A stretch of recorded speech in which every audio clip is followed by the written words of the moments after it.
Research suggests that about 30% of highly sensitive people are extroverts. So, why do so many of them believe they're introverts? It turns out the answer may have less to do with the personality than you think. In fact, there are at least three different experiences that can look remarkably similar to introversion. Let's take a look. Hi, my name is Anna. I'm a researcher and a public health educator. And by the end of this video, you may see yourself in a completely different way. So let's get into this. Let's start with a simple thought experiment. Imagine three different evenings: a crowded networking event, a busy coffee shop where conversations, music, and distractions compete for your attention, or a quiet dinner with a one close friend. Which one sounds most appealing?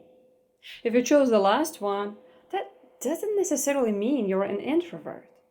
It may simply mean your nervous system prefers environments with less sensory stimulation. Research on sensory processing sensitivity suggests that highly sensitive people process sensory information more deeply than average.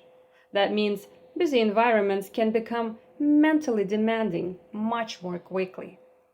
So, if you have ever left a social gathering feeling completely exhausted, it may be worth asking yourself, was it the people? Or was it everything my brain was trying to process? Those aren't always the same thing. Here is something many highly sensitive people notice with surprise. They can spend hours talking with someone they trust and leave feeling calm. But 30 minutes of small talk or a networking event can leave them wanting to go home. Why? It may not be because they're bad at socializing.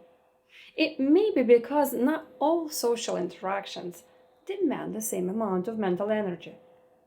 Many highly sensitive people naturally enjoy conversations that are thoughtful, meaningful, and emotionally authentic.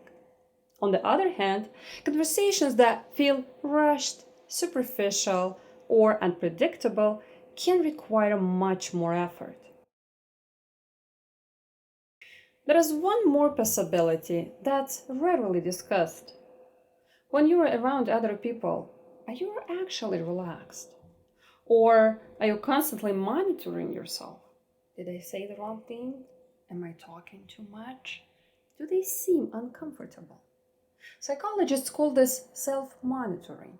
For people with a history of chronic stress or trauma, this can become something called hypervigilance, a heightened tendency to scan for potential problems or signs of threat.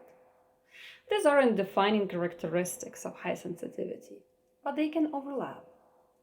And when they do, social interactions become much more mentally demanding than they appear from the outside.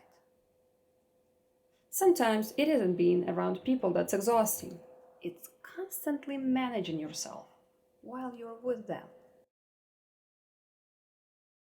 So, are you actually an introvert?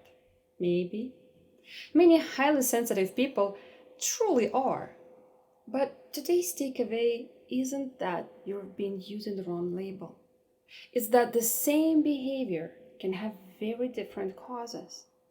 Choosing a quiet evening over a crowded one could reflect introversion, or sensory overstimulation, or a preference for deeper, more meaningful interactions, or the mental effort of constantly monitoring yourself.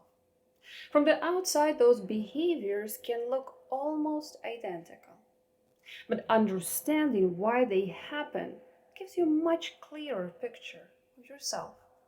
So instead of asking, am I an introvert? Try asking, what exactly is draining me? The answer may be different for each person. One thing we do know from research is that highly sensitive people tend to be especially responsive to the quality of their environment. Many report feeling far less drained and sometimes even energized when they're with people they trust in calm, psychologically safe settings.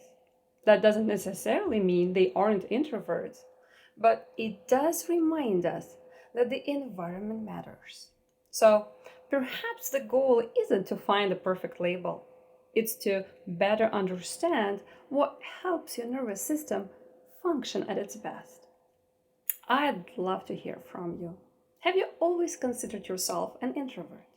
Or did this video make you wonder whether something else might also be contributing to the way you experience social situations?